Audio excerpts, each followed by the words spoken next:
Lundi 2 juin 2025, c'est l'heure du rendez-vous de l'information sur Icon TV. Madame, Monsieur, bonsoir et merci de prendre ce rendez-vous. Démarrage sur toute l'étendue du territoire béninois de l'examen du certificat d'études primaires CEP, session de juin 2025 dans le département du Zou. Daniel Valère-Setonongbo a procédé au lancement des épreuves au centre de composition Guézo-Yémé à Abomey en présence de cadres de la direction départementale des enseignements maternels et primaires. Reportage. Que les meilleurs vont sortir d'ici, oui. Les meilleurs du département et pourquoi pas les meilleurs du Bénin. Et nous devons retrouver des enfants, aller au Frétalé, aller à l'école des jeunes. C'est ainsi parti pour le démarrage des épreuves écrites du certificat d'études primaires, session de juin 2025 dans le département du Zou. Le lancement officiel a eu lieu ce lundi matin au centre de composition de Guézo-Yémé à Abomey en présence du préfet Daniel Valère-Setonongbo. À 8h30, la sirène en retentit. Bon, voilà.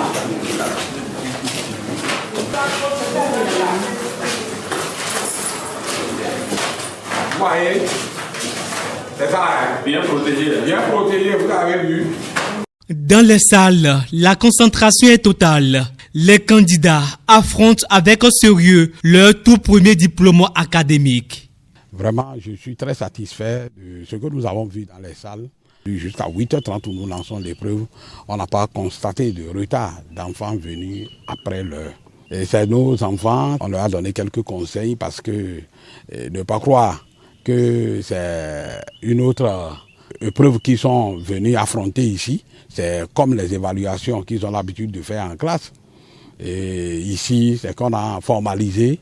Et puis c'est la dernière évaluation pour ceux qui vont travailler et qui vont changer de cursus, qui vont quitter le primaire pour le secondaire. Donc nous avons essayé de leur doper le moral et qu'ils soient sereins et que les gens ne se précipitent pas sur les épreuves, qu'ils prennent tout leur temps. Parce que moi je suis un homme de défi.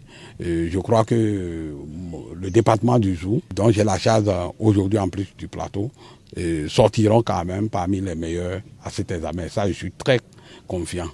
Au total, 22 835 candidats composent cette année dans le département du Zou. Une légère hausse des effectifs comparée à l'année précédente. Nous avons au total dans le département 76 centres d'examen répartis dans tout le département. Et la particularité est que cette année, nous avons ouvert 2 centres des candidats à besoins spécifiques. Nous avons un centre à Boycon. L'année dernière, nous en avons également eu à Boycon. Cette année, la particularité, c'est pour le centre d'Abomey. Nous avons un autre centre à Abomey cette année pour les personnes à besoins spécifiques. Et ce centre compte 2 candidats, rien que des garçons. Mais pour le centre de Boycon, nous avons une fille et un garçon. C'est la particularité de cette année 2025. À Guézo-Yémé ici, ce qu'on peut retenir globalement est que le nombre de filles est inférieur par rapport à ce que nous avons eu l'année dernière. C'est pour cette raison d'ailleurs que nous organisons le lancement ici pour dire aux parents que les filles ont aussi droit à l'éducation, de ne pas garder les filles à la maison, d'inscrire massivement les filles à l'école, non seulement d'inscrire massivement les filles à l'école, mais de les soutenir, d'être avec elles pour qu'elles puissent aussi avoir ce parchemin que les garçons sont en train de chercher ici aujourd'hui. Durant 72 heures, ces enfants devront faire preuve de calme, de concentration et de détermination pour décrocher ce sésame symbolique qui marque la fin du premier cycle. Ce n'est donc plus un doute, ce lundi marque la première journée de l'examen du CEP 2025 sur toute l'étendue du territoire national. Entre stress, sérénité et espoir, les candidats ont répondu présent. Notre équipe est allée à leur rencontre pour recueillir leurs impressions et faire le point sur le déroulement de cette première journée. Compte rendu.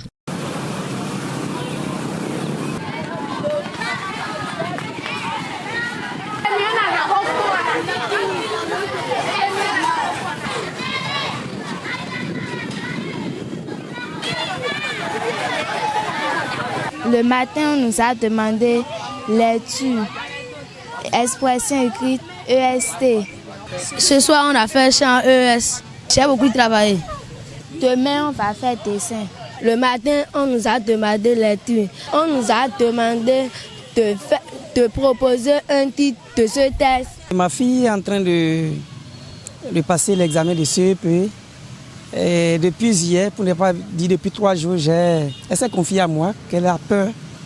Donc il fallait venir l'aider pour traverser cette étape-là. C'est très important. Et d'abord, depuis midi, je lui ai amené à manger parce que j'ai compris que ce que les bonnes dames préparent là, ce n'est pas trop fiable. Donc pour qu'elle ne contracte pas de maladie, je lui ai acheté à manger à midi. Et je l'ai écouté pour voir comment elle a abordé les épreuves. Et elle m'a certifié que c'était bon. Voilà. Et je l'ai encouragé. Je suis venu accompagner mon enfant. Il est en train de composer ici. Et j'ai un neveu aussi qui est dedans. Donc je suis venu les chercher tous les deux. Dans cette période-là, il faut accompagner les enfants. Il faut accompagner les enfants parce que lorsque l'enfant sort, même d'abord pour les premières compositions, quand l'enfant sort et voit ses parents à ses côtés, il est content, ça lui donne de la vigueur, ça lui donne du courage et il est content. Et ça l'amène à travailler davantage parce que lorsqu'il ne vous voit pas et peut-être il voit ses camarades avec leurs parents en train de les chérir, il va se sentir seul, le moral descend. Et c'est pour éviter ça là que nous sommes là pour les accompagner. Demain, je suis encore là. Je suis venu ici à l'EPP Zakpo pour soutenir mon enfant qui est un candidat pour le CEP 2025. C'est pour cela que je suis là. Au fait, aujourd'hui, il faut assister les enfants pour les amener un de plus. Parce que quand un parent est autour de son enfant, c'est la joie pour l'enfant. Et c'est pour cela que je suis là. Aujourd'hui, quand les parents accompagnent les enfants, c'est une joie pour eux. En notre temps, nous n'avons pas ce soutien. Nous n'avons du tout pas ce soutien. On fait des kilomètres même pour aller au centre et on se retourne aussi en joie. Dans le département des Collines à Savalou, le conseil communal fait don d'un important lot de tables, bancs et de bureaux à plusieurs établissements scolaires, maternels et primaires de la commune. C'était au cours d'une cérémonie solennelle qui s'est déroulée ce vendredi 30 mai en présence de plusieurs personnalités dont le maire de la commune, des personnalités de l'éducation et plusieurs autres autorités. 375 tables bancs, 200 chaises et tablettes, des bureaux maîtres et directeurs distribués aux écoles dans la commune de Savalou. À travers cette distribution de kits, le conseil communal de Savalou entend renforcer les équipements existants afin d'offrir un cadre d'apprentissage adéquat aux élèves. La première source d'information pour répartir ces mobiliers, c'est d'abord de la CCS. Nous avons envoyé une correspondance pour que la circonscription nous présente les besoins actuels des écoles. Et c'est au vu de ces besoins, on a vu là où c'est un peu plus criard pour orienter nos actions. L'autre source d'information, c'est qu'il y a des directeurs qui déjà ressentent le besoin dans leurs écoles et nous saisissent. Donc il y a de ces lettres que nous avons avec nous, le cas de Goumet, le cas de Abala et autres noms. Quand nous recevons ça, on les classe et le jour de la disponibilité, on pense à ceux-là. Ces mobiliers scolaires flambant neufs viennent comme des bouffées d'oxygène à l'enseignement pour non seulement l'amélioration des conditions de travail et d'apprentissage, mais aussi pour donner de bons résultats en fin d'année scolaire. Si les enseignants ne sont pas dans des conditions normales, je crois qu'ils ne peuvent pas donner le meilleur d'eux-mêmes. Et quand vous faites un pas dans les écoles primaires ou maternelles, vous constatez que les enfants s'agglutinent autour des tables bancs, ce qui rend difficile l'éducation. C'est dans ces soucis que le conseil communal de Savalou est en train d'œuvrer. Ce n'est pas seulement les tables bancs, mais que ce soit les mobiliers, les modules de classe, la réception, on en a fait accès. Je tiens à exprimer ma sincère gratitude au maire et à son conseil communal pour ses nombreux appuis précieux, à commencer par la construction et la réfection de nombreuses salles de classe et l'accompagnement des cantines scolaires et à travers les ustensiles et même les moyens financiers. Aujourd'hui, ce sont des tables bancs et des bureaux qui sont mis gracieusement à la disposition de plusieurs écoles maternelles et primaires de nos circonscriptions scolaires. Ces actions, j'en suis sûr, auront un impact positif sur l'épanouissement de nos élèves et la qualité de notre enseignement. Je souhaite également rappeler à chacun l'importance de prendre soin de ce mobilier. C'est un investissement collectif qui vise à créer un cadre propice à un enseignement-apprentissage de qualité. Aider les enseignants à aider les enfants. Et si les enfants ne sont pas bien assis sur les tables, ils ne peuvent pas bien écouter aussi les maîtres. Et c'est un début, on va continuer encore à offrir des choses pour que l'enseignement soit une qualité dans la commune de Savalou. Les responsables et les parents d'élèves ont traduit leur gratitude au conseil communal pour ce geste qui vient les soulager. Au nom de mes collègues directeurs et de tous les enseignants de la circonscription de Savalou, nous promettons que ces tables bancs seront utilisées à bon escient et pour que nos enfants puissent s'asseoir convenablement en classe et écouter les enseignants. Au nom des GM de Savalou, je remercie Monsieur le maire de la commune de Savalou, le conseil communal de Savalou pour les mobiliers que nous avons reçus aujourd'hui. Cette dotation prouve combien de fois le conseil communal a à cœur le souci de l'éducation de ses apprenants. Et puis c'est une décision très attendue qui est tombée ce lundi à la Criette. Dans l'affaire dite Frère Ronvi, le chroniqueur Steve Amoussoun a été reconnu coupable d'injures à motivation politique et de diffusion de fausses nouvelles. Il écope de 2 ans de prison ferme et d'une amende de 1 million de francs CFA. Le prévenu a 15 jours pour faire appel. Salomon Yanson. La Cour de répression des infractions économiques et du terrorisme Criette a condamné ce lundi 2 juin 2025 le chroniqueur Steve Amoussoun à 2 ans de prison ferme et à une amende de 2 millions de francs CFA. Soupçonné d'être le cyberactiviste Frère Ronvi, il était initialement poursuivi pour harcèlement, provocation à la rébellion et diffusion de fausses nouvelles. La Cour a finalement requalifié les faits en injures à motivation politique et diffusion de fausses nouvelles. Le jugement a été rendu en présence de Maître Aboubakar Baparapé, avocat de la défense, qui n'a présenté aucun élément nouveau. Le ministère public a confirmé ses précédentes réquisitions. Le prévenu dispose de 15 jours pour faire appel. Lancée le 29 mai 2025 à Cotonou, l'application mobile Le Grand Marché marque une avancée majeure dans la digitalisation du commerce en Afrique. Imaginée par la start-up Global Open Market, cette innovation connecte entreprises, commerçants et consommateurs autour d'une vitrine numérique fluide, intuitive et fidèle à l'esprit des marchés traditionnels africains. C'est une innovation 100% africaine qui entend bousculer les habitudes d'achat. En présence d'influenceurs, de professionnels des médias et d'invités de marque, la start-up Global Open Market a levé le voile ce 29 mai 2025 sur son nouveau bijou digital, l'application Le Grand Marché.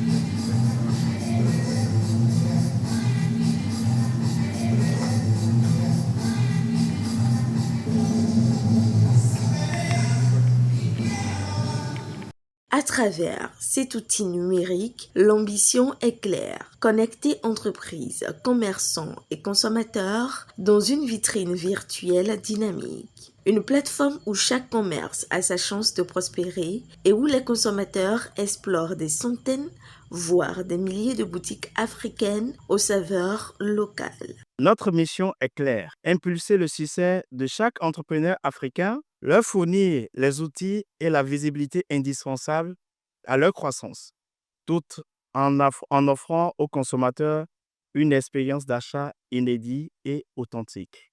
Nous nous appuyons sur des valeurs solides, à savoir la disponibilité, l'innovation, responsabilité et engagement. Aujourd'hui, nous faisons ensemble le premier pas vers une nouvelle ère où le numérique et l'authenticité africaine se rencontrent pour créer une opportunité infinie. Bienvenue dans l'aventure Le Grand Marché. Disponible sur les principales plateformes de téléchargement, l'application propose une navigation fluide, intuitive et adaptée aux besoins des utilisateurs. Lorsque tu installes l'application sur Play Store ou sur App Store, automatiquement, tu rentres dans l'application.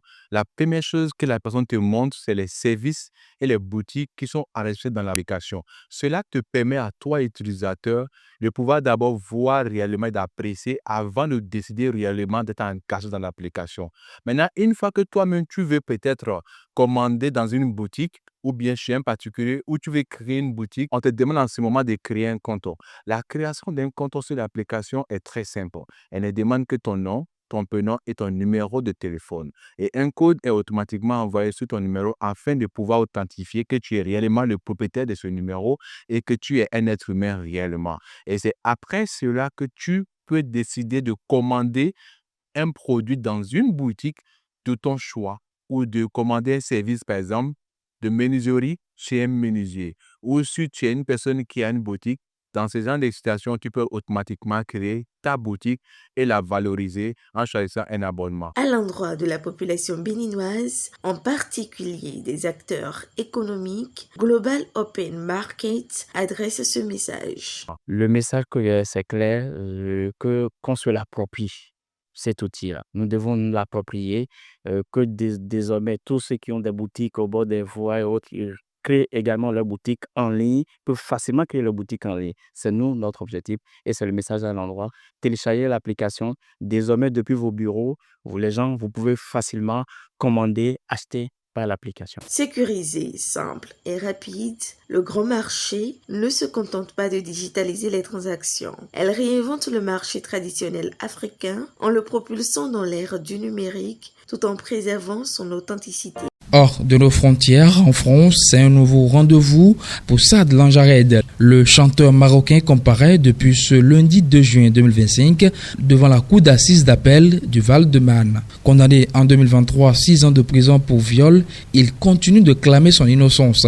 Un procès très suivi alors qu'une autre affaire de viol présumé est toujours en attente. Le verdict est attendu ce vendredi. Le chanteur marocain Saad Lanjared comparaît depuis ce lundi 2 juin 2025 devant la cour d'assises d'appel du Val-de-Marne. En 2023, il avait été condamné à 6 ans de prison pour viol et violence aggravée sur une jeune femme de 20 ans rencontrée en 2016 dans une boîte de nuit parisienne. Celle-ci l'accuse de l'avoir frappé, déshabillé de force et violé dans une chambre d'hôtel. Son témoignage avait convaincu la cour d'assises de Paris, mais Lanjared crama son innocence, a fait appel. Il comparaît libre sous contrôle judiciaire. Une autre affaire de viol présumée survenue en 2018 à Saint-Tropez est toujours en attente de jugement dans le Var. Le chanteur également mis en cause à New York et à Casablanca reste une figure controversée malgré sa popularité au Maroc et dans le monde arabe. Le verdict de ce procès en appel est attendu vendredi prochain. Football dans cette édition, clap de fin en apothéose pour le championnat féminin 2025.